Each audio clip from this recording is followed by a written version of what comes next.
Hallelujah. Amen. Hallelujah. Glory to your name, God. Glory, glory, glory to your name. Glory.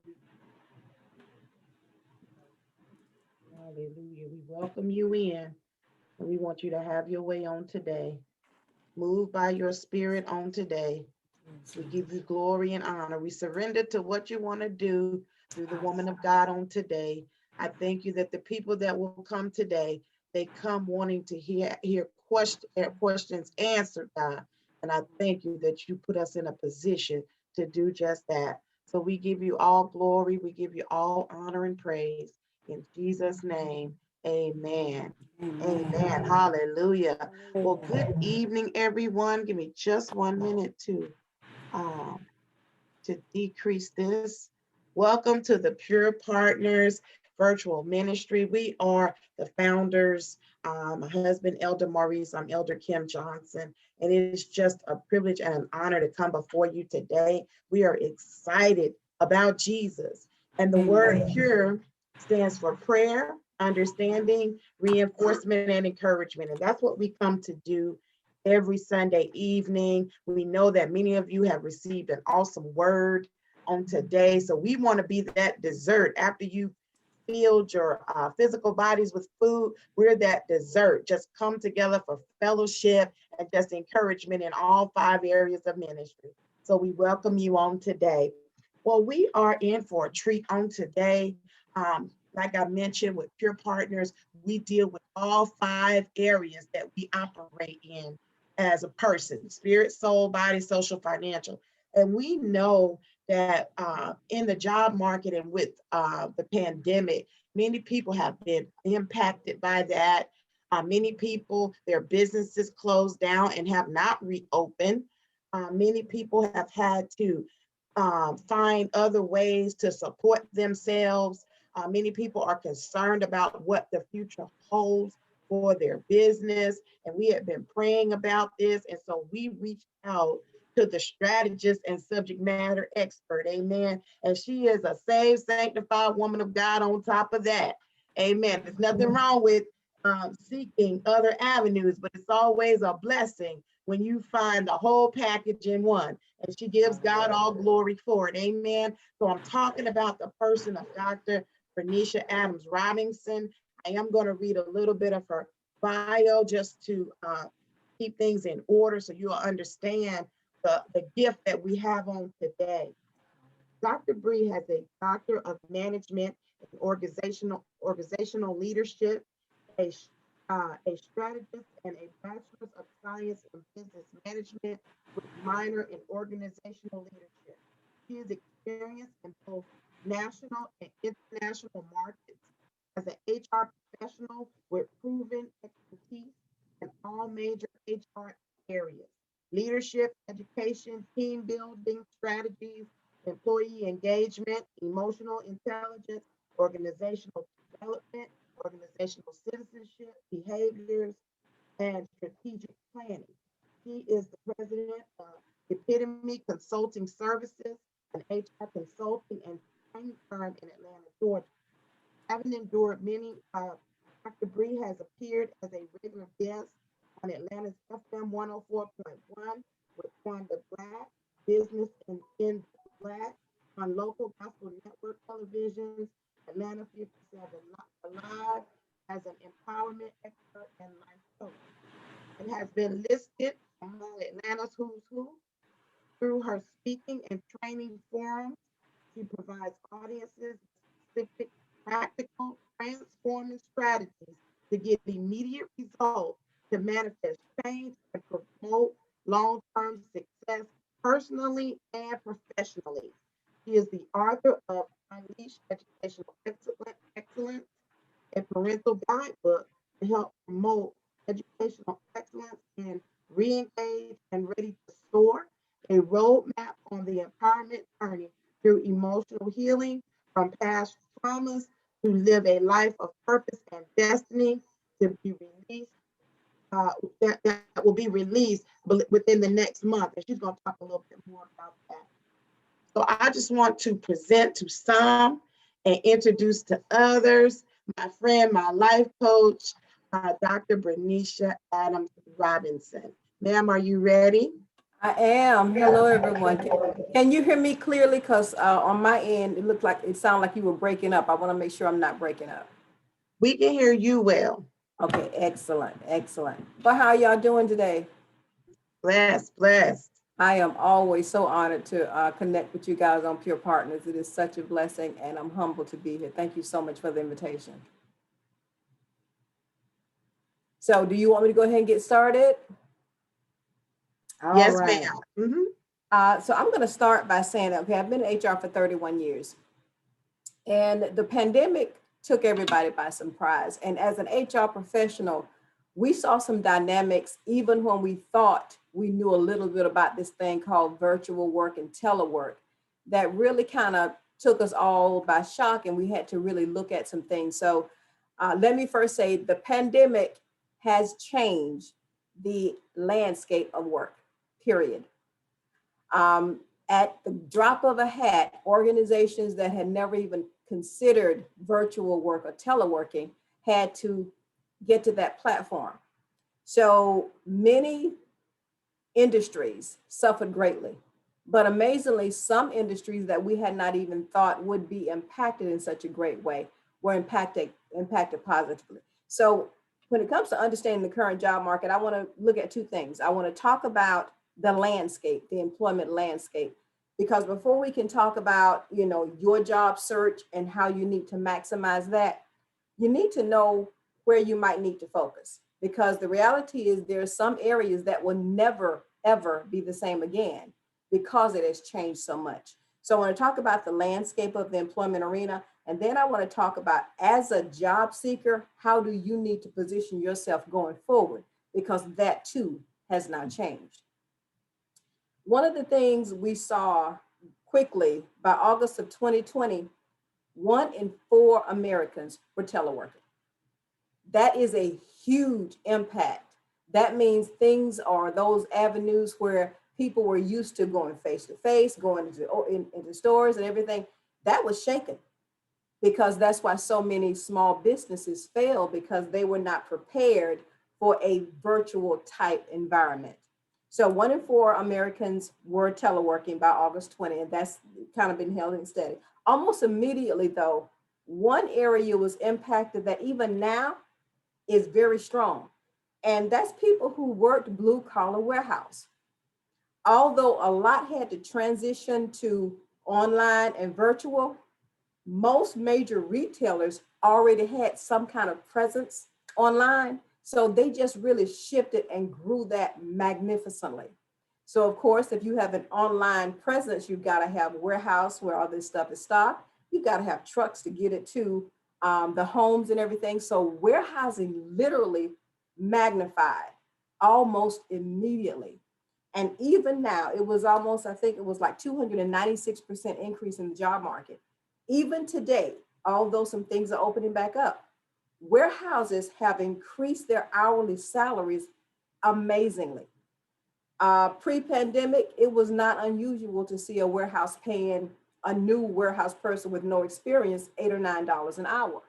Some larger warehouses are now paying warehouse people $13 to $14 an hour right off the street. But you've got to come in with the right attitude, because as soon as they get you in, if you're not willing to work, they'll usher you out. So that was an amazing thing to see. The logistics industry saw a big increase, which was wonderful, because now you see that it's not just education that can get you to a point where you can live. If you're willing to position yourself correctly, effectively, and professionally, there are many things you cannot do in many industries that were not impacted that you can look at getting into. Now, one of the things, or one of the areas, several of the areas that was negatively impacted, and it's just beginning to see some coming back into the marketplace, is small retail shops, restaurants. A lot of small restaurants closed down, coffee shops, and that's mainly because when you're working out of your home in a building, of course, what you're going to do on the way to work, you're going to stop and get you a cup of coffee. You're going to stop and have some breakfast, lunch. You're going to go to the closest whatever, get you some lunch. You got all this stuff going on. That's not the case anymore.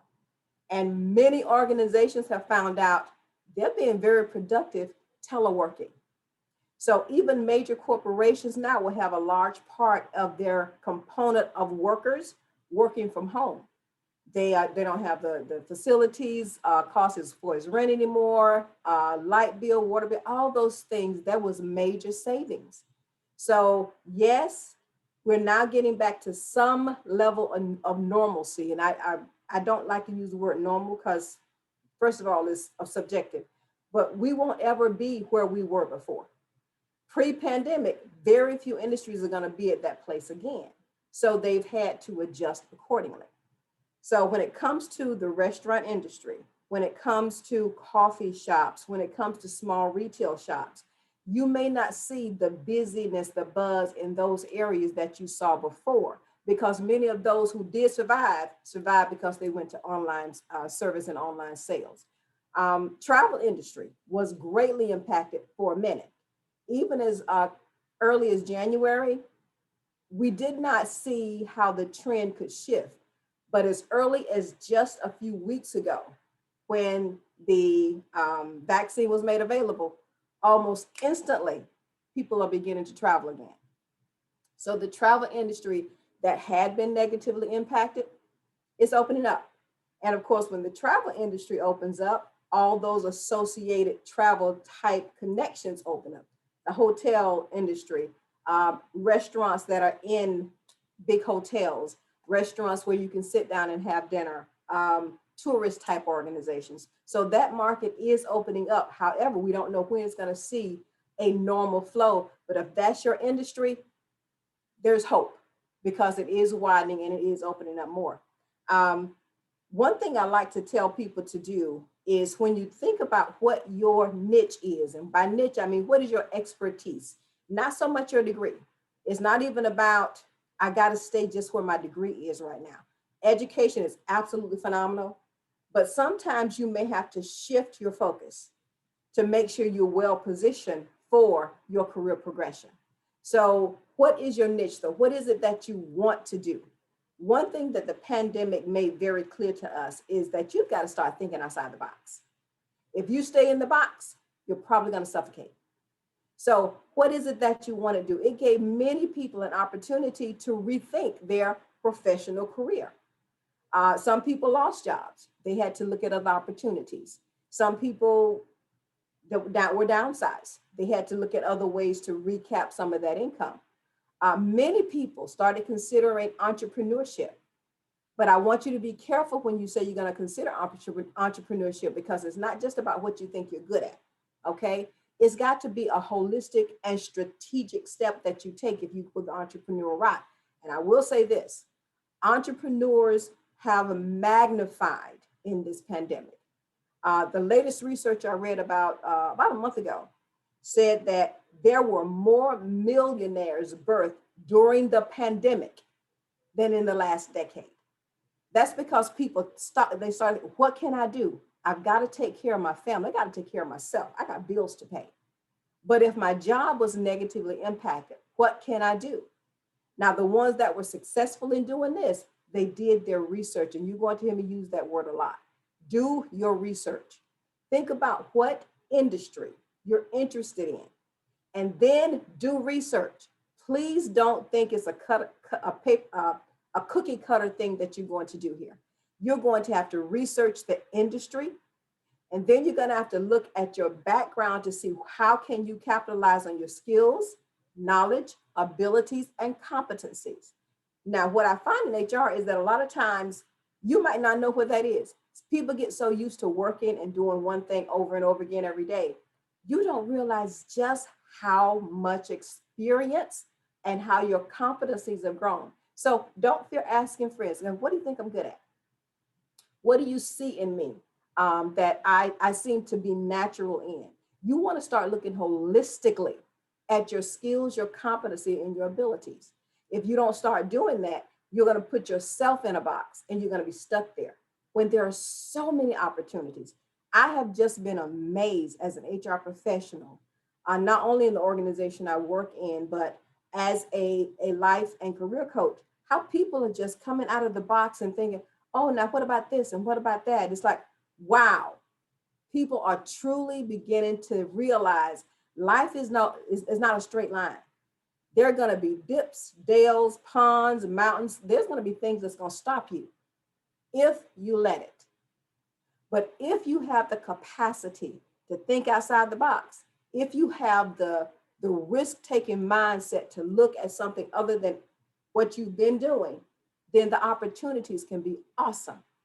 The ones that I found who were stuck and who got into a woe is me failure mentality are those who could not do that. People who could not think outside the box, people who only looked at where they came from, people who had this vision of what their future should be and considered nothing else. Those people really stumble. A lot of them crash, and many have still yet to get up and move forward. So the first thing you have to do is change your mindset. It's as simple as that. You've got to change your mindset because the world has changed. The place of work has changed. Expectations have changed. And if you stay stuck where you are, you will not be able to move forward and take advantage of all these wonderful opportunities that the pandemic gave us. Now, was this a good thing? Absolutely not. We lost over 500,000 people in this pandemic. That alone made people fearful. But at the end of the day, you still have a life to live. And if you want to live that life with any level of meteoric rise, success by your standards, not anybody else's, you got to define what that is. If you want to do that, though, you're going to have to sit down and come out with a plain, straight strategy. Most of what I'm going to talk to you about today is about the job market. But also realize, and I will probably infuse some things in there about entrepreneurship. The job market is not just you working for somebody else. It might have to be you working for yourself. So don't put that out the window. Don't consider that a non-entity, because it is a possibility that you may want to consider. So let me talk about what employers are looking for. The other area that is booming, I want to make sure I say this. Believe it or not, the grocery industry is still booming. It did not take the hit that we thought it would. And that's because people are eating out less, so they're eating in more.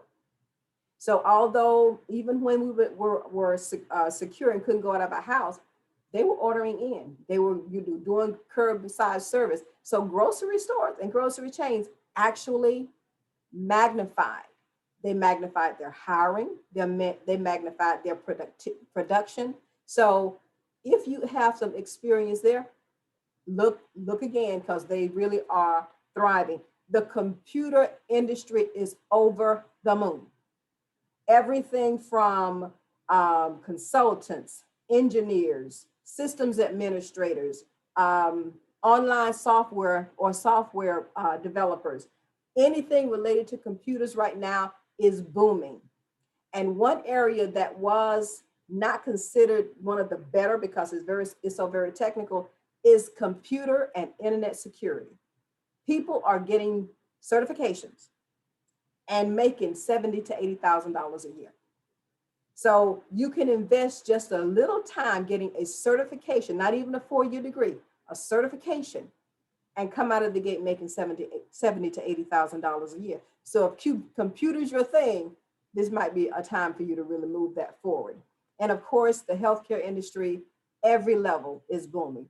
From the EMTs, they're paying EMTs quite a bit of money right now because they have to deal with a lot when they make a call for an emergency. They don't know who's got COVID. They don't know who's been tested, who haven't, who had a shot. So they're being compensated for that risk. Nursing, the nursing field has always been booming. It's booming even the more now. And of course, the medical practitioner, healthcare providers, that area is booming as well. So basically, it's just a matter of you deciding what is that you want to do. If you're in an industry that was hard hit, you're going to have to shift, plain and simple. But look at where you are. What do you have going? What's in your hopper, as they say? What skills, competencies, and abilities do you have that's going to position you to shift well? So let me go there. What do you need to do as a job seeker in this market? First of all, please do not get used to your cookie cutter resumes. They are out the window. For every position, especially a lower level position, once that position is posted, an HR unit will likely get hundreds of resumes. Okay. So first of all, your resume is going to have to be tagged. I'm going to talk about that soon, because most HR units now, a person does not look at the initial resume pile. A system, a computer system, actually looks for keywords, and those keywords determine whether your resume makes it from that pile of hundreds to a little stack of something that can be reviewed. So words like I was responsible for, I took care of, your resume won't make the cut. It's got to be very targeted. We're going to talk about that. But once that resume has been targeted and it goes from 800 resumes to 200 resumes, and somebody starts to look at those resumes, your resume needs to stand out. You need to make sure that you have done your homework, done your research, and customize the presentation. Listen to what I said. Customize the presentation, because a resume is no longer a piece of paper with a few words to get you in the door. You got to present, and you got to present strong. Your resume needs to shine, because that's you. Look at it like this. That resume, until you walk through the door in the interview, that resume is you. So you got to make that resume shine like the noonday sun. You got to make it talk for you, because you're not there to talk yourself. So first thing, you've got to be proactive and determining what you want to do before you put that piece of paper in for a job. Most people, I'm looking for a warehouse job. So you get on and you look at every company that has a warehouse position, and you flood the market with the resumes. But have you customized anything? Even a warehouse blue collar worker, even a truck driving blue collar worker, you need to customize that resume to what that company is looking for. Is it more work? Absolutely. Is it worth the time? Absolutely. If you don't want your resume to be file 13'd, and for people in government, that means trashed, it needs to say something. Okay. So that means you have to get in the mindset first to do the work. And I'm going to stay with the warehouse, because it just floored me that pre-pandemic, we went from an average of $7 to $8 an hour for new warehouse workers to literally $12 to $14 an hour post-pandemic. So I'm going to stay there for a while. A lot of times I hear warehouse workers or see warehouse workers when they're talking about the job market and doing this and doing that. I've literally heard people say, well, it's just a warehouse job, so I'm just going to wear some jeans and a t-shirt. No, don't you dare. Don't you dare.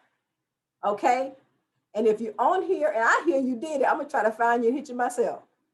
You've got to present every step of the way.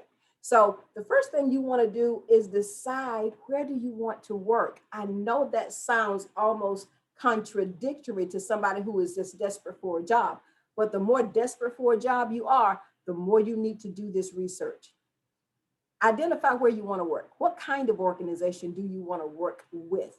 What corporate entity has caught your eye? What corporate entity offers the benefits that you need for your household? What organization will give you the family time? Some organizations are extremely family friendly. Some couldn't care less about you, your family, or anything else. They just want a body in a seat. Do you want to work for an organization like that? I don't think so.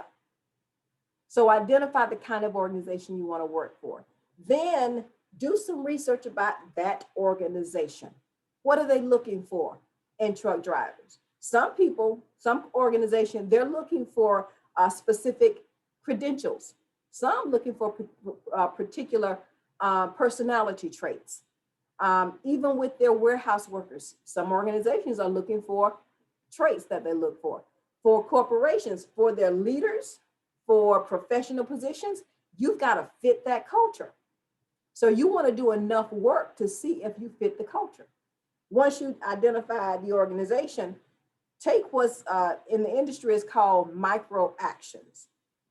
And from an HR perspective, what a micro action is once you identify the organization you want to work for and you do the work, every every every business now has a social media presence. Connect, get on social media, connect to that organization. Ask to join whatever groups that I have. Some have groups by specialty, some have group by department. Connect with that organization. Start doing what you can do to find out everything you can about the organizations that you have an interest in. Okay. After you do that, start building what's called your target organization list. Literally, you're writing down Coca-Cola Corporation, Target, whatever. Find out where the locations is, where the headquarters is, where the warehouse main office is. Find out where these things is. And if something is near you, kind of take a drive by and look at what's going on. Are they active? Have they opened back up for business as usual? Because a lot of organizations have. I promise you, Atlanta traffic tells us that a lot of organizations are back in full effect because that traffic is 2-3 hour wait time now. So find out everything you can about that organization, because I'm going to tell you what's happening now. When the pandemic hit with such force, it disrupted a lot, not only the lives of the worker, it disrupted the flow of the organization. And now that they're trying to get back to center, I'm not going to say normal, center, they're being very, very selective about who they bring into the organization.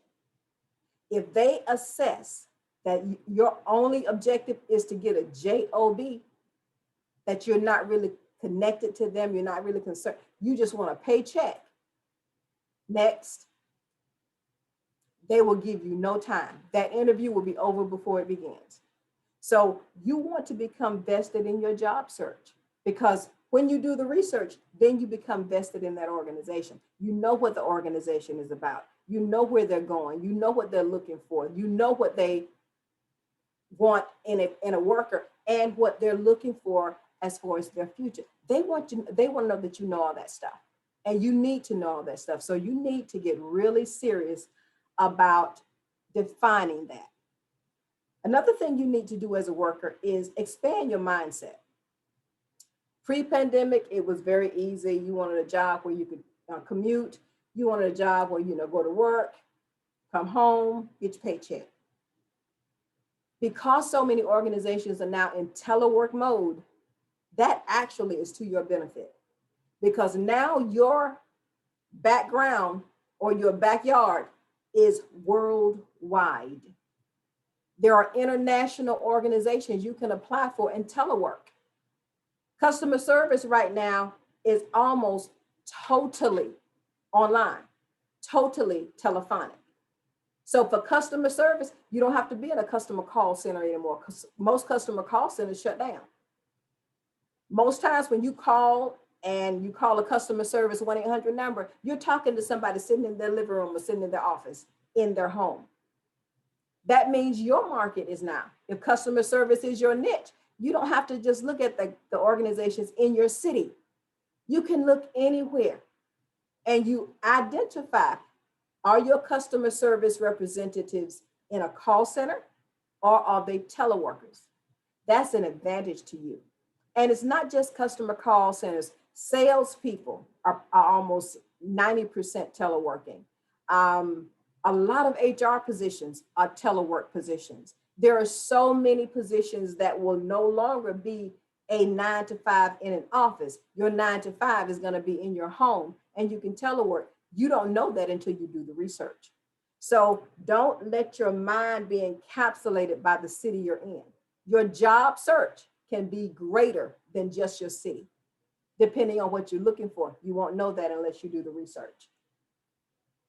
Now, this, please listen to me. You may not know it, but one thing HR people do and hiring managers do, when they get that final pool, let's say of 8, 9, 10 people that they want to interview, They're going on social media and seeing what you're posting. And you can be almost on the top of that list of 10. If your social media presence is full of profanity, negativity, acrimonious ideas, ideas about government that are not very positive, rants about conspiracy theories, that resume quickly becomes file 13. While you are job searching, hear me well, your social media is your calling card. It's your brand.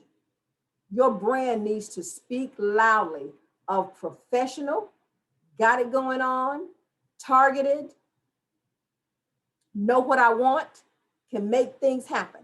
That's what your brand needs to say. So if you are intense in the job market now, and this is absolutely critical, the higher the chain that you're looking to get this job, please make sure your social media doesn't emphasize, I got up and ate breakfast and I had grits and eggs and it was so good. And my man got my doggone nerves. And then these 4-letter, please revamp your social media. Because as a division HR manager, bringing somebody on my team, I look at that. And if your social media doesn't tell me you will fit the culture of my team, you won't get a call, period. You're done. So please understand, your social media is being monitored if you are in an intense job search. So if that has been your thing, then make that profile private so only certain people can see it. But a public social media profile needs to be positive, professionally branded. Otherwise, you're cutting off your own foot, and that's not a good place for you to start. And the last thing I want to talk about is upscaling where you are. Now, upscaling doesn't mean that you got to go back to school. Upscaling your skills simply means in your market, in your area of expertise, is there anything you can do to enhance the skill set? It could be a certification. It could be you doing some self-study, but that needs to be reflected on your resume. It could be trying to learn a new facet of the skill that you currently have. Ask yourself, how can I upskill my skills at this time to make me more marketable to the job market? And only then will you be able to take the position that you're ready to make that search and go hard. And again, don't forget entrepreneurial activities. So what skills are hiring managers looking for? I'll make this is a quick list that we have here, but understand this list has been it's a list that's been in on the list of what are people looking for years. However, these particular skills have become more predominant post-pandemic. A strong work ethic. Because people are teleworking, organizations need to know I can trust you. If you're going to be at home doing this job, I don't want you in bed sipping a Mai Tai while you're supposed to be working, okay? I don't want you skipping out, going on a shopping spree when you're supposed to be calling my customers, doing this paperwork, getting things done. They need to know you've got a strong work ethic. And most organizations are going to trust you until you give them one opportunity to tell them they don't need to trust you. And then you're done. You're done. So you need to make sure that you present that work ethic at all times. They want you to be dependable. They want you to be able to show initiative. They want you to be able to come with ideas to enhance the company instead of just complaints about a company. They want a positive attitude, and that sounds so cliche, but it's the truth. They want you to be optimistic when you come into the workplace, optimistic when you're answering the phone, optimistic even though you're teleworking, you're having meetings on MS Teams, Zoom, or whatever. Don't come looking like you just sucked on sour lemons all the time. You might not have a good day every time, but you need to hide it sometimes. They want what's called cultural IQ. Cultural IQ means if you're going to work for this company, let me know you know this company. And that's what they're going to be looking for in interviews too. Do you know anything about this company, or do you want a paycheck? They want you to know something about the company. They want you to be honest, a person of integrity. They want you to come in with confidence, not cockiness, confidence. They want that confidence in your skills and abilities to do the job to show. They want to know that you've got critical thinking. And a lot of times in some interviews right now, you'll be given a scenario. And that scenario is strictly purposed to see how you think. Can you think about the nuances of a situation? Can you think about the big impact of a situation? Can you critically determine a strategy from a series or a set of expectations, a series of information, some statistics, some things of that nature? From this information, tell me what you think. And it will seem like such an innocent question, but they are monitoring every word that comes out of your mouth because it shows your capacity to critically think and strategize. They want you to be a team player. You'll have a lot of questions these days about teaming. Can you tell us about a time you had a team conflict? How did you handle it? Can you tell us about a time when you bumped heads with a teammate? What was the outcome? What they're looking for is, did you posture and blame? Or did you get with the person or the team to collaborate to come up with a solution? Or did you just sit back and let someone else resolve the problem? So understand, a lot of the questions in an interview right now is not so much a yes or no. I've done it before. They want to know, if this were to happen, what would you do? In the past, how did you handle it if you had such a situation? They're looking for those intangible interpersonal skill sets. And if you don't show them you have those, you will not make the cut for the final draft. And then they want what's called emotional intelligence. So let me explain what that is. Emotional intelligence says, I know what my triggers are, and I know how to control my triggers. I don't let my emotions go haywire with me. I control my emotions because I've identified what ticks me off, what irritates me, so I control those factors. At the same time, I'm conscious of what's going on around me. So I can identify when an emotional eruption is about to come out from somebody else. So I know when it's time to back off, calm that situation, or end that conversation. So I know what my emotional triggers are, but I'm intelligent enough and conscientious enough to know what's going on around me at the same time. The reason that is so critical right now is because organizations are getting tired of fights, arguments, and workplace disruptions coming to fore because of personality conflicts. That's supposed to be left outside the door. So they're looking for somebody who has some kind of emotional intelligence, and they want to know you're trainable.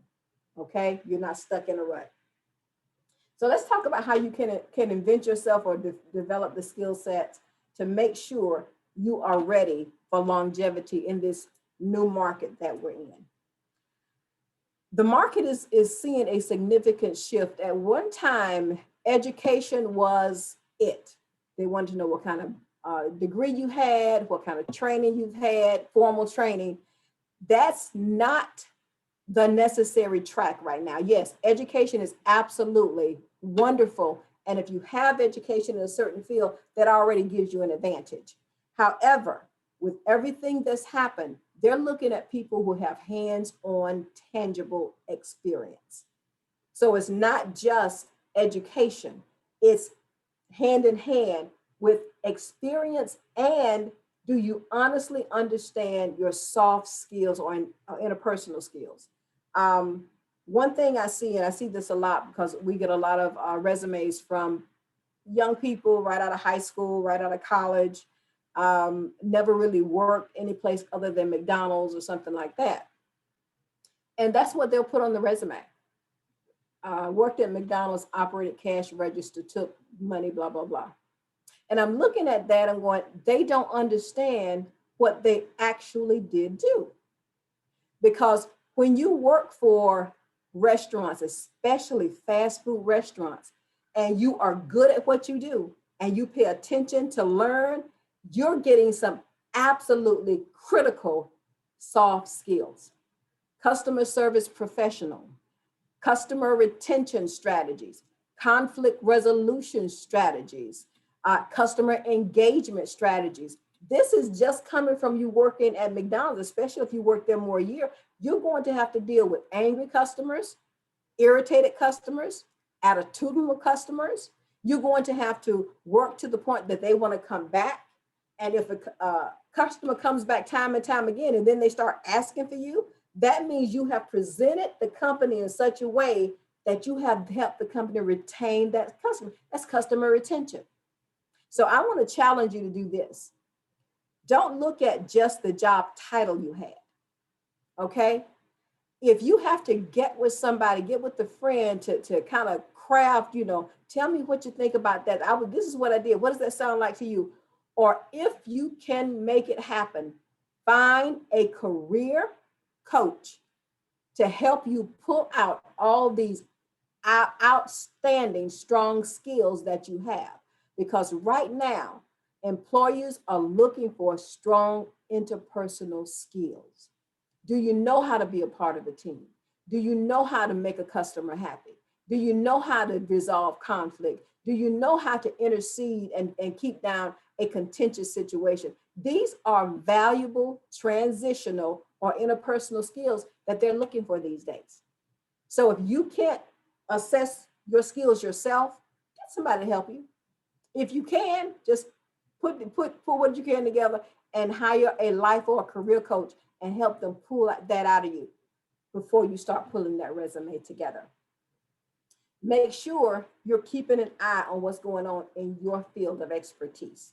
What's going on? What are the trends? I started looking at, I look at the trends of HR all the time. But when this pandemic hit, I embarked on a research strategy to find out what HR trends in this pandemic was going to be. I've looked at the data every month. So I'm constantly trending, find out what's going on in the HR market right now. What are the trends? What do I need to know? What new skills do I need to start employing? What do I need to teach my team about? What is going on that we need to get stronger in? That's what you need to do in your area. What is going on in your area of expertise? What are the trends? What's going well? What's not going well? What's needed? So you can start finding out, do you need to upskill somewhere? Are there skills you need to find out about or work more to increase in your portfolio? Please don't shoot from the hip with that resume. Do not shoot from the hip. They're looking for a talent pool that wants stability, not just a job. So you want to make sure that you are looking at crafting that resume in such a way that you're saying to a potential employer, this is the organization I want to work with. This is what I can bring to the table. I'm who you need for this job. And you can't do that if all you're doing is having one master brief resume and you're farming that resume out to everybody. You got to do your research. You got to know your market. Don't try to sell yourself. Get away from that concept. Now, before a pandemic, that's all we heard. Make sure you're selling yourself. Employers are now looking for authenticity because we are in rebound status right now. Organizations, some of them are having to almost come from the ground up to rebuild the foundation of their strength, of their strategy, and of their trend on where they want to go. They want people who can help them with that. They want people who want to be a part of the journey to getting things back on track and moving the train forward. So what you want to sell, if you want to use that word, is that you, as an authentic professional, can do what they want you to do. So basically, you're not so much selling, you're connecting. You want to make sure that you're connecting to people when you go into that interview. You want to make sure that what they see in you is something that will fit their culture, not somebody that's just going to be a body in the seat. I tell my team all the time, we do not need to look for a body to put in the seat to give a paycheck. We can get that anywhere. We might as well go on the street and tell somebody come in and start working. We want to interview for somebody who can connect to the mission, connect to the vision, and be a part of the solutions that this organization want to correct to move forward. So that's what you need to do. Look at the organization. And let's say you you got your eyes on Coca-Cola. That's one of the biggies here in Atlanta. Go on that website, find out what the mission is, what the vision is, and critically important, what are their core competencies? Core competencies define how a corporation looks, what they expect in their employees. And most times you're going to find 4 to 5 core competencies. Look at those core competencies. How can you embody that competency? Let's say one of the competencies is customer service, and you may have only worked at Mickey D's or Burger King. You understand what I just said a few minutes ago? You can encapsulate that if you've worked there a while, because you've got customer service skills, you've got customer retention skills, you've got conflict resolution skills. Keep that in mind as you start putting your resume together. In addition to reading that job posting on what they need, keep their core competencies in mind. You want your resume to address what's on the job posting and action word, but you also want to encapsulate how your personality, your competencies connect to their core competencies. Because now you're telling them, I know what you need. I can fit that culture. I can be what you need. You need me for this job. You want to make a statement. You want to make your presence felt. When the average, I repeat, the average job posting is going to get approximately 750 to 800 resumes for every job. Some jobs get up to 2,000 resumes for one job posting. Your resume has to stand out. Your presence, again, is your resume. Until you get in that door for an interview, your resume is it. So you got to make that resume speak loudly. And a person won't see that first resume. A computer system will.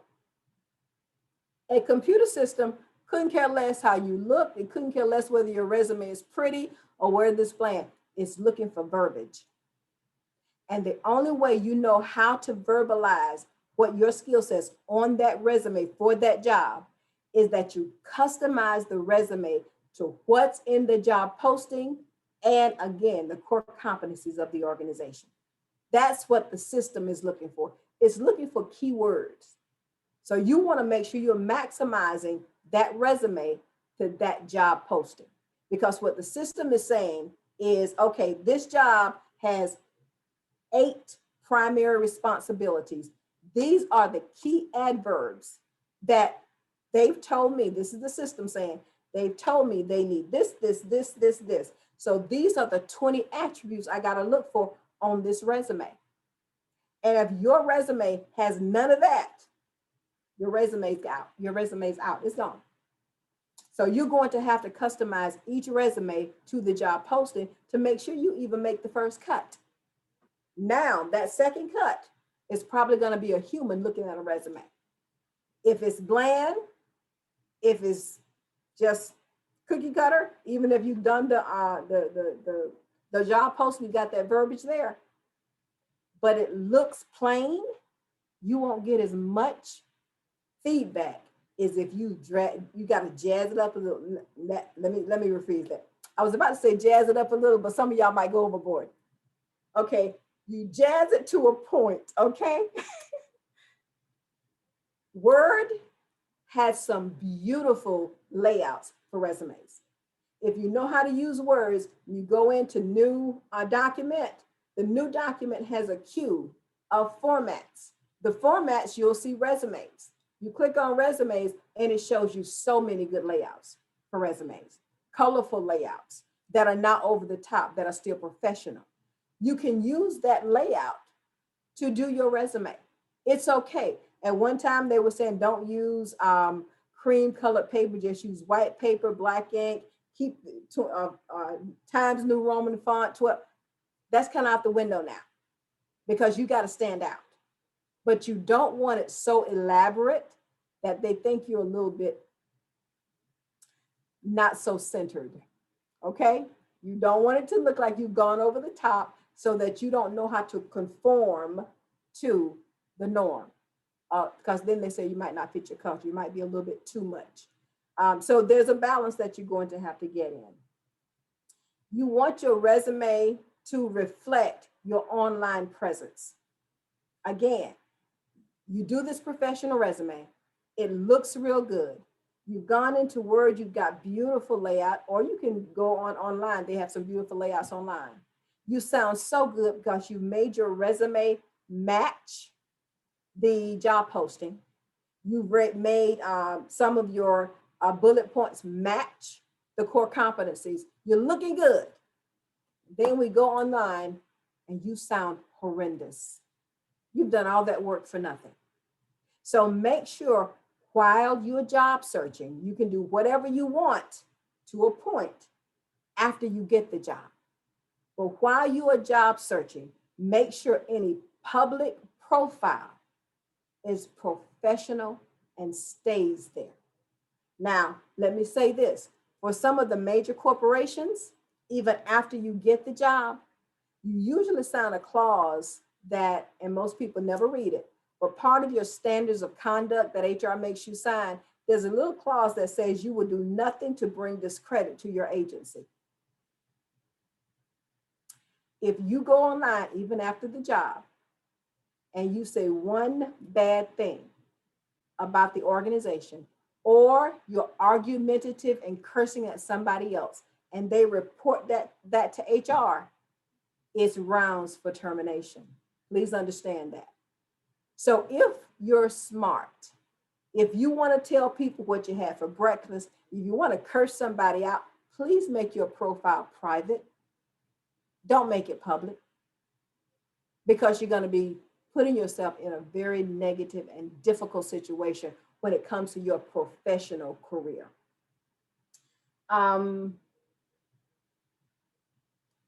Okay, so let's talk about interview techniques.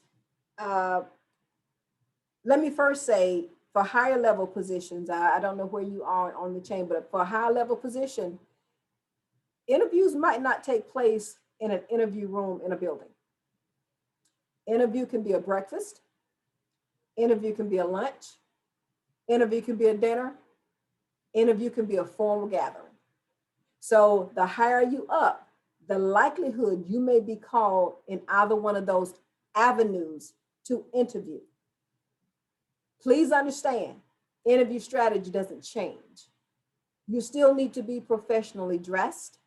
You still need to come in with a professional demeanor. That person might be sitting there, and I've seen this recently. They walked into the lunch interview, and they were decked down, and the interviewee had on jeans and a t-shirt and tennis shoes. The young lady called me and said, "Dr. Brenetia, why?" I said, "What are you talking about?" She said, I was decked down. I looked good. My hair was laid. I looked good. And I'm walking in, this man in jeans and a t-shirt. I got mad. I said, "Why did you get mad?" He could have told me it was casual. No, ma'am. No, ma'am. Let me tell you what he was doing. One, he wanted to see how you responded to an unusual environment. Believe me, his jeans and t-shirt was on purpose. He wanted to see what your response was, because that tells them, how do you deal with the unexpected? And when you sit down to eat, anytime it's an interview, please don't order fried chicken. Please. Because that means you're going to be picking up some with your fingers. No. They're looking at that. If they invite you to a dinner and everybody's mingling when you get there, don't think, wow, this is not. From the moment you get out of your car until the moment you get back in your car, somebody has been assigned to you and they're watching you. Every movement is being documented on their pad. Everything you say, how you interact. So please understand, if you get invited to a breakfast, lunch, dinner, or party, don't look at it as free food. You're being put on the carpet. They're trying to figure out if you will fit the culture. Now, having said that, let's get back to the interview protocol. Before you go in that interview, know everything that's posted online about that business.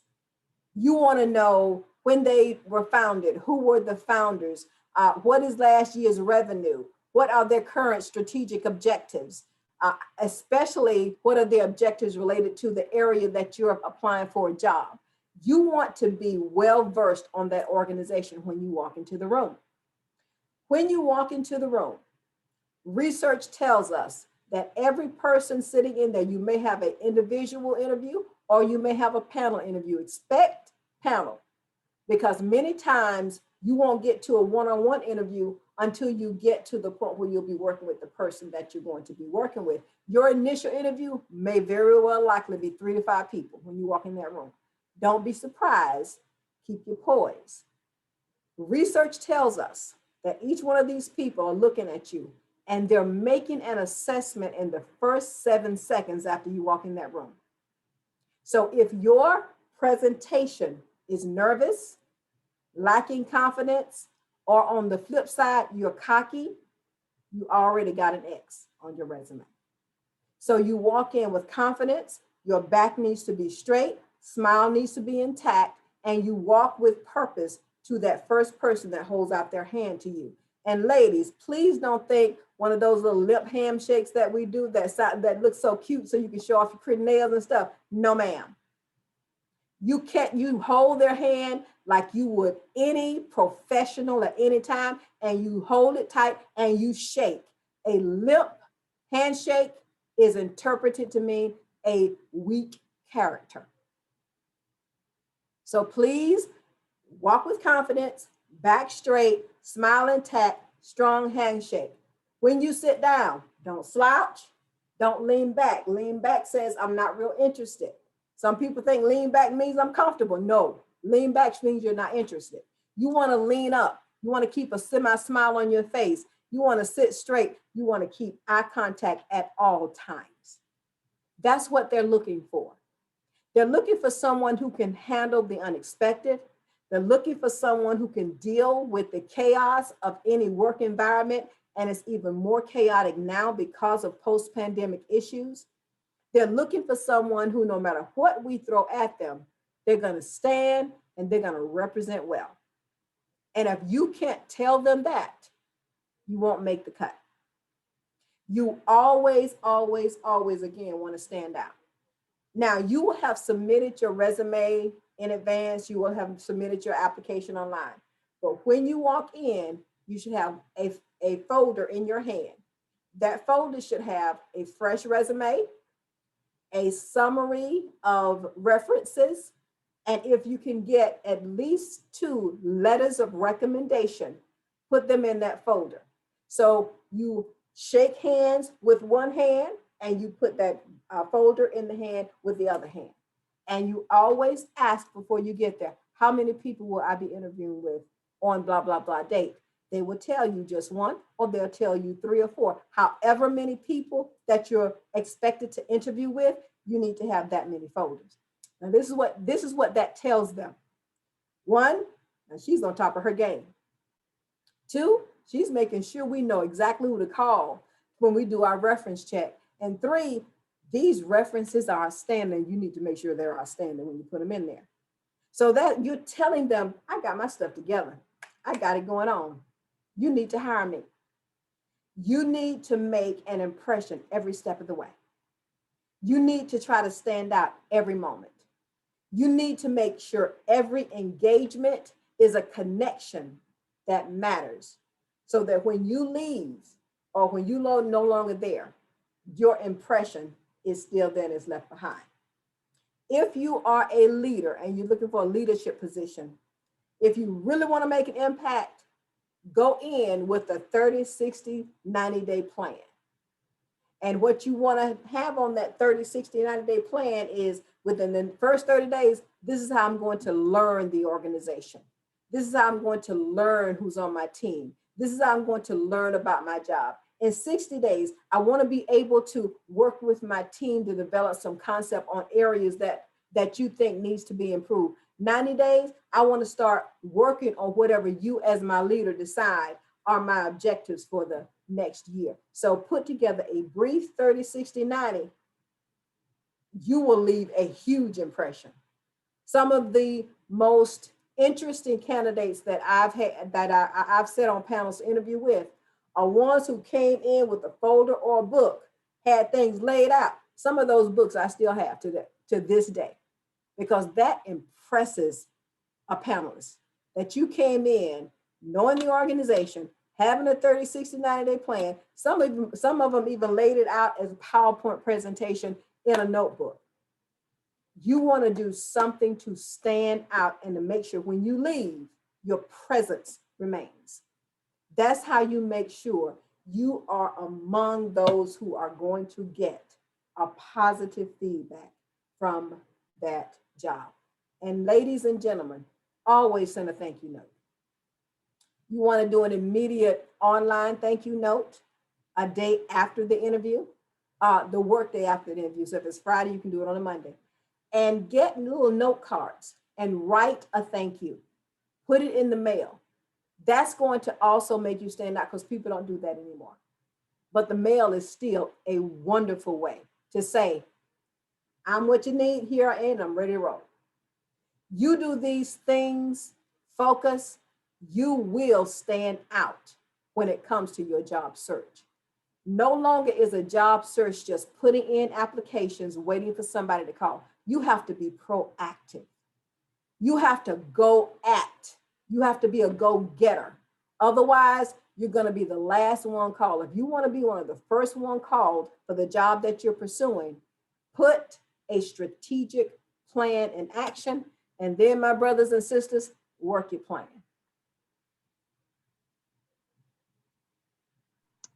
Awesome, awesome. Oh my goodness, what great information, Dr. Bree. Thank you so much. We're getting ready to open up for questions and comments. I think you did an outstanding job just taking us through from getting an understanding of, what happened during this pandemic, where are we, and then the tools of what we need to do to think about what we really want to do. I know a couple of things that stuck out to me when you were talking about the different industries that there's a need in. And a lot of us get stuck in one area that we worked for years.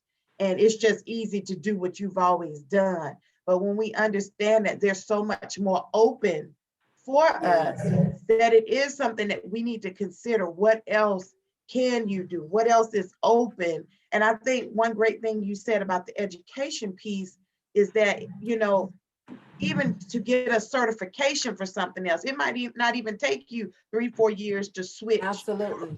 career field, but just to get maybe a 12-month certification or 9-month certification would even open a door to something new for you to do. So that really blessed me. And there are a lot of computer related certifications that only take 3 or 6 months now. Wow. They can get you a good 50K salary. So it's just a matter of thinking outside the box and doing your research. Most people, when it comes to the job search, they just want to put in resumes and wait. You can't do that anymore. You've got to be more proactive. Yes, awesome. And just going through when you were breaking down about what they're looking at and understanding even the language, the terms that you talked about. I knew what they meant when you broke it down, but we've got to up our game to understand the new terminology, that's out there. I mean, many of us, I've never had an issue with really finding a job, but when I look back at like some of the things that you mentioned, I heard those terms before, but didn't really know the breakdown of what they meant. So that just really blessed me. But I want to give opportunity. My husband's going to speak, and then we'll give opportunity for questions or comments. Okay. Thank you very much. Can you hear me now? I can. First, I want to say thank you very much for coming in and sharing this wisdom and knowledge with us. You're welcome. Just a couple of things really just stood out for me. One, thinking outside the box. I think that's going to be a key to a lot, because sometimes people want to, like Kim said, just reflect on what they know. But sometimes we just have to go outside of the box. And and have that confidence, like you said. Not being cocky, but have confidence. Absolutely. Um, Another one is changing your mindset. You know, we have to change our mindset. And I want to add to this, sometimes we have to change our circle, the people that we You are better come around. on, boy. You know, That is sometimes, so true. yeah, sometimes we have to change our circles. You know, we so used to being around a certain group of people. But sometimes, how they say, sometimes you the smartest person in your circle, you probably need to change the circle. That's it. You know, just for myself, from my experience, you know, like Kim and I, we just became certified life coaches, but now guess who my circle is now?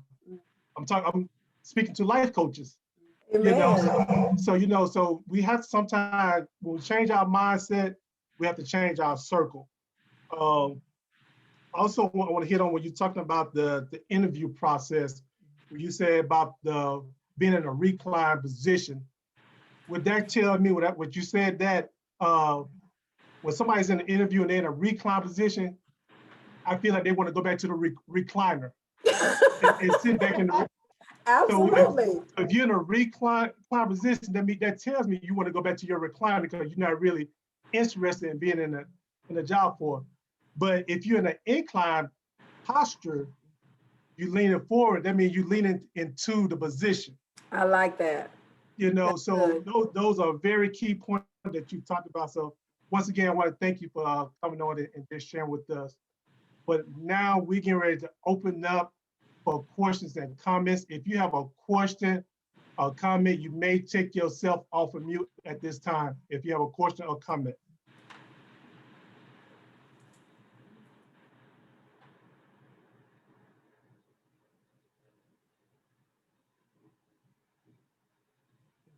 Or you could put it in the chat box. Let me see if there's in the chat box. It might be a possibility you answer all the questions, I Dr. know, Brady. it was very thorough. That's a good thing. That's Yeah. a good Very thing. thorough. I do want to say that be careful. A lot of people, I think they get real comfortable in an interview because people say, because I say it all the time, just relax, you know, it's just an interview. We're just going to talk. And sometimes I literally see people go, no, that's not what that means. What that means is don't be nervous. It doesn't mean that you need to lean back and get all comfortable or go, oh my God, thank you. No. Because when they do that, I'm going, okay, maybe they didn't realize we still are going to interview. I'm not their friend, but they just get too comfortable. Yeah. And I've had several interviews where that comfort became, I'm talking to my girlfriend, I'm talking to my guy friend. No, remember, when they tell you that, it just means don't be nervous. Don't get to the point that you think you're talking to friends, because while they're talking to you, they'll put an X by your name. It's like, no, we're gonna keep it moving. Don't undermine your own success. Exactly. And I know one thing I wanted to ask about, Dr. Bree. Can you explain when, or share with us, when is a good time when you understand that you need more, you need the life coach, or when you need coaching in this area? And what does a career coach or a life coach, how do those they work, and how can that help you in your pursuit in your career? When should you seek that out? The best answer to that is if you are at a point where it seems that nothing you do is working, your current strategies just are not getting you the results that you want, then you need some help. And I do understand that people say, well, I can't afford a life coach. So you have two options. If you can't afford a life coach or a career coach, all a career coach is a life coach who specializes just in getting you ready for the interview process, helping you craft that resume, that kind of thing. They are still life coaches. They just have a specialization. So if you can't afford a life coach, or you've made up your mind, because I've come to the realization we usually can afford what we choose to afford, but that's a choice. But if you're saying you can't afford a life coach, then you need to figure out who in your circle can you talk to, because you need somebody who can help you identify your skill sets. Most people are confident in what they know they do on a daily basis, But in that, you don't always realize what skills you have amassed over the years, especially when it comes to what's called transferable skills. There are some skills that can transfer from one industry to another industry that are vastly different, but the interpersonal skills are still there. Most people get stuck on their tactical skills. So you need to be able to write that resume in a way that really identifies your overall skill sets and your overall value to an organization. So the quick answer is, when you have done all you can do, when you've tried and you still keep running to a brick wall and things are not happening, that's an indication you need help. So either you need to find a real smart person in your group, or you need to invest. And I don't say spend, because anytime you're with a coach of any type, anytime you're in a training, you're not spending money, you're investing in your future. And that's the way you need to look at it. And I just want to say one more thing about that resume. If you have worked in the same industry for a long time, you can do what's called a chronological resume and you're fine. But if you've skipped around, your resume doesn't need to be chronological, because it highlights the fact that you spent a year here, 2 years there, 6 months there. You need to do what's called a functional resume. And that resume functionality needs to be equated to whatever that job posting is. Every resume needs to be customized. Just keep that in mind. Okay, and we have a question on here from our great friend Mary Hill Hart. She says, how long should our resume be? 1, 2, or 3 pages? If you are going into a entry-level clerical or lower level admin position, 1 page should be all you're looking at. If you're going into or looking at a higher level, not leadership, but a higher level position, mid-level position, or you've been in an area for 5 years or more, 1.5 pages, 2 pages is good. If you are in a leadership position, actually, those parameters are off. Now, they don't want to see a 7-page resume, but 2 to 3 pages, not abnormal. That's good. And just like what you were saying about the coaching part of it. Okay. And then her other question was, should we attach references with that? How many? If it is an application online, what you're going to usually put in the system is the name and phone number of references. If it's a resume that you're sending in, what you put at the end is references available upon request. So don't include the references with the resume.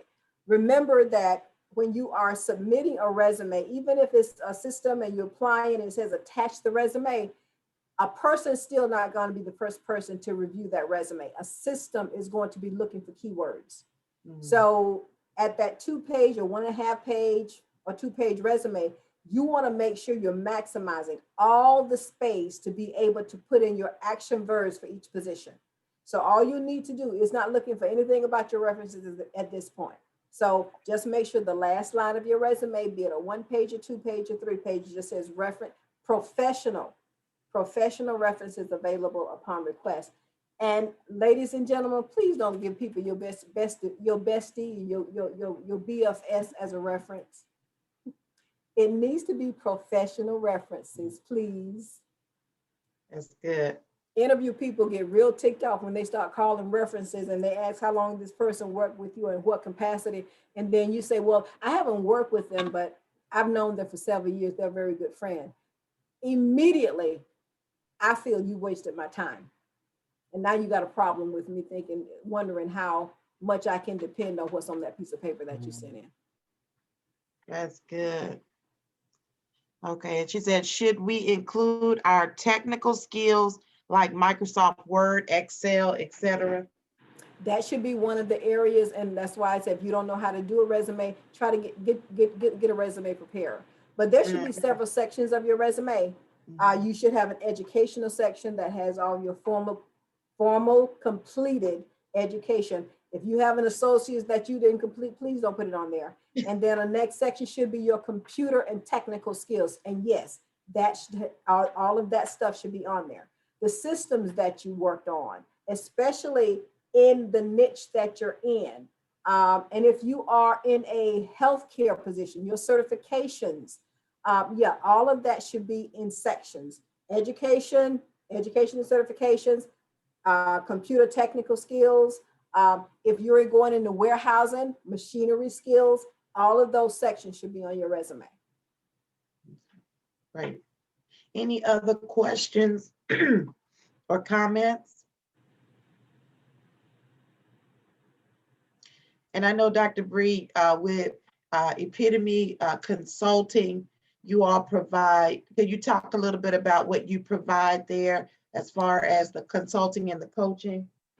Yes, for the job seeker, we do provide resume writing and a career counseling as far as helping you identify your technical versus your tactical versus your interpersonal skills, because that's usually where people mostly get stuck. How do I codify my skills? What do I say? How do I tell them I'm a good team, I'm a team player? There's a way to word all of that. So we do career counseling to help you identify those 3 levels of skill sets. We write the resume, develop your resume, and your cover letter needs to be pinpoint. Your cover letter is not an opportunity for you to just summarize your resume. They don't need that. Your cover letter is an opportunity for you to personalize you.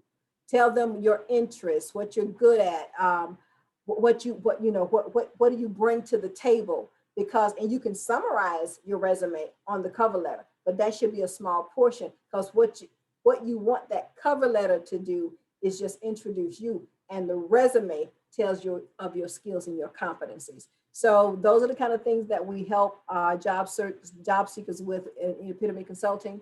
And on the flip side, for entrepreneurs, we help them identify what do they need to consider as far as their entrepreneurial strategy if they want to become an entrepreneur. Awesome. Thank you so much for that, Dr. Bree. I'm just honored that you're on here today. I don't want to leave without letting them know about the 2 books that you have authored, which is Unleash Educational Excellence and Re-Energize and Ready to Soar. When can we expect to get that one? Because I'm ready. Thank you so much. Actually, Unleashed and Ready to Soar is being rebranded, and it's going to be reprinted in a couple of weeks. When I published the book, it's about strategies to help parents position their children for educational excellence right now and for the future, how to plant that seed of excellence in their youth, and how schools, teachers, and parents must work together for the good of the child. I marketed it to parents, and the new publisher that I have said that was the wrong market. So it's going to be rebranded for education and to get into school systems. That should be happening within the next month. Re-Energized and Ready to Soar will be introduced and have my book launch in August or early September timeframe. Awesome. Awesome. Thank So you we so will much for that.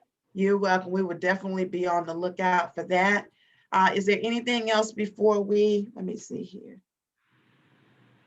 Okay, so Linda was asking, what are the prices for your services? How about can I share your information with her? Absolutely. Share my information and we can talk. Okay, great, because I'm sure that varies based on what they need. Right, yes. Any other, go ahead.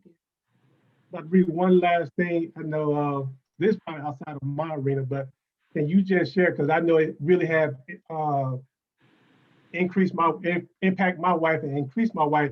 Can you tell a little about women to women ministry? Oh, well, God bless you. My ministry is Proverbial Peace Revived. We specialize in individuals who have gone through some traumas and help them understand their greatness despite their past issues. One of the legs of Proverbial Peace Revived ministry is woman to woman, keeping it real. And in woman to woman, we meet bi-weekly and we just talk all things woman. We try to address issues that normally get overlooked in some other sectors. We only have 2 rules: that what's said here stays here, and there is no judgment. It's a judgment-free zone. So if you're interested in joining us for Woman to Woman, Ms. Kim can share that information with you. We are about to launch Man to Man, the Real Deal. Pastor Brian McCrory is over the male component, and he is working with a group of men right now. He calls them his 12, his apostolic 12, who's helping him pull together that program that will mirror woman to woman. And we are doing great things in woman to woman. And it's truly developed into a real sisterhood. We support each other. We've got each other's back. When somebody's got something going on, the others are there. A couple of the ladies on tonight are from Woman to Woman. Yes. God bless you. I love you, ladies. So absolutely, you are welcome to join us at Woman to Woman, keeping it real, and know that man to man, the real deal is coming soon. Thank you very much. You're And welcome. I'm just honored and to be a part of that 12, man to man. So He talks about you all very, very much. He is so happy to have you, group of men. He's got some powerhouses. So I'm just honored to be a part of that 12. But once again, Dr. Bree, we just want to thank you so much for coming on and just sharing the wisdom and knowledge that you have as well. But right now, we get ready to go into our announcement. I first want to say what I want to do is we want to definitely sow into the woman of God. I have her Cash App information you will see at the bottom of the screen. We have all been blessed. So if you desire to sow into Dr. Bree, that is her Cash App information. If you don't have Cash App, you can certainly contact me and I'll give you another way to sow. But and we just believe in sowing where we want to grow. And the information that she has provided today has been truly a blessing. So I thank God just for her coming. And not only that, but she gives so much, just willing to give in her time in many areas. This is just one of the areas that she operates in. So again, Dr. Bree, on behalf of Pure Partners, we just want to say thank you and that we love you much. We love you too. Yes, ma'am. So we will, and I will post her information about women to women as well as man to man. I will post all of that on the Pure Partner sites for everyone. Love you all. Love you much, ma'am. All right, so we're getting ready to go into our announcements. Give me just 1 minute. Hold on just 1 second. Davida, are you there? Yes, I'm here. Yes, ma'am. Go right ahead. All right. All righty. We thank God for all of that wonderful information that has gone forth that we can put to use to rebrand ourselves and improve ourselves. Amen. So next week, please join us next Sunday, June the 13th. Elder Milton Johnson Sr. will be speaking to us on next week. So please tune in. Amen. All right. On the book, and I want to make one correction on the next Sunday. It's actually Milton J. Johnson Jr. Yes. Which is my eldest brother. He's a subject matter expert in our financial portion. He's also a financial coach, and he will be coming on to talk about our finance and helping us go to the next dimension in our finance. Mm-hmm. But next, I am truly honored and excited about my wife's book. It happened. Now what? It has been published already. For you that don't know, we finally got the first copy of the book. If you can see it, we do have a copy of the first book. Your pre-order is already been sent in. But if you still want to pre-order, you can still also pre-order by the different options on pay option that you see by Cash App, Peer Partners for Life, or Zelle, 931-220-2796, or by PayPal, Maurice and Kim Johnson 42 @gmail.com. The cost of the books are $15, and that's including shipping as well. Or you can go to her Facebook, her website, www.kimjohnsonempowers.com, place your order. I tell you, we have over 100 plus pre-orders, and that she's gonna sit down and sign every copy of those books. So if you still wanna pre-order, you still can by going on the website or going by one of the pay options. And I am so excited that I have my signed copy already, but the rest are in progress. And those that already have pre-ordered, you should be getting your book within the next 2 to 3 weeks, 2 to 3 weeks. So look forward to that as well. Thank you. Oh, Davida, that's on you. Yeah. Davida, are you there? She may be on mute. Yes, I'm here. I'm sorry, I hit the mute button.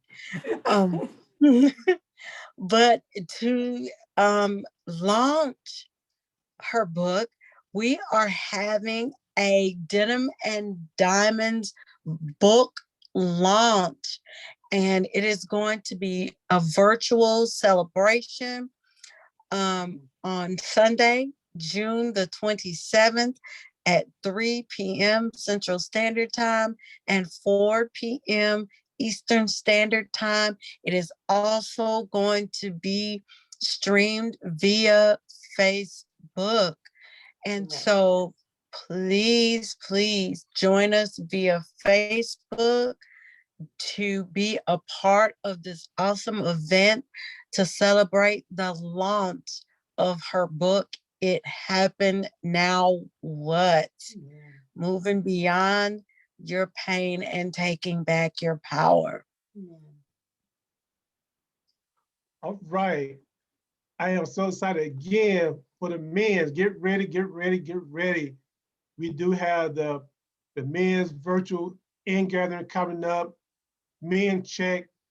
The theme for this men's virtual in-gathering, I am my brother's keeper.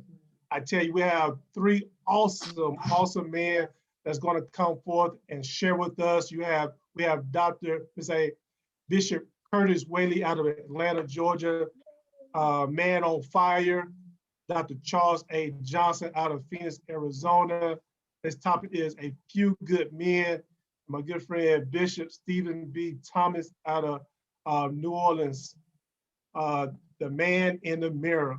I tell you, this was help us as men go to the next dimension in manhood. So you can go on Eventbrite to register.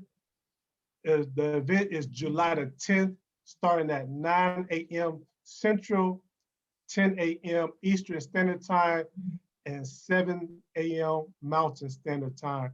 I tell you, for men, wives, ladies, go ahead and get your husband, your brothers, your uncle, your grandfather, your pawpaws, your dad. All men need to be on this conference call, this event, right? Men's Virtual In-Gathering on July the 10th.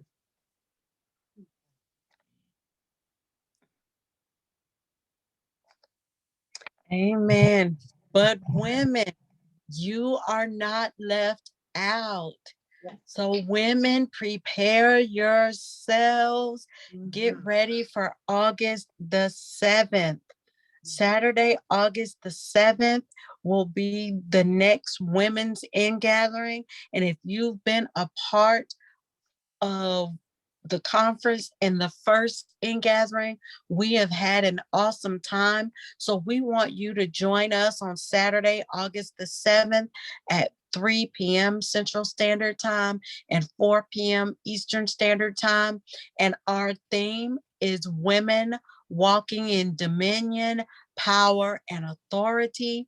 We are going to have 4 awesome speakers, one of them being our speaker from tonight, Dr. Brenetia Adams Robinson, elect lady Tasha Whaley, Dr. Pamela Odom, and prophetess Roberta Hatch.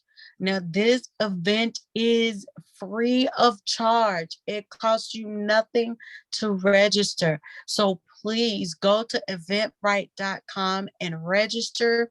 there will be seed giveaways. So if you want to be able to win some of the seed giveaways, please register, and you have to be present to win. So please join us again on August the 7th. Yeah. And also, we want for you to spread the word about Peer Partners Mhm. via share our Facebook page. It is Peer Partners. Get the word out regarding our Instagram at Peer Partners for You. Also, we have a YouTube channel, and it's Peer Partners. And also, if you are so led to sow into the Peer Partners ministry, you can do so via Cash App, which is Peer Partners for Life. You can also sow into Peer Partners via Zelle at 931-220-2796, or via PayPal, and it is Maurice and Kim Johnson 42 at gmail.com. So spread the word about Peer Partners. And also, if you are led to sow, please feel free to sow into Peer Partners. Mhm. And also, if you have any prayer requests, it would be our pleasure to pray and intercede for you. Mhm. At this time, if you have any prayer requests, please feel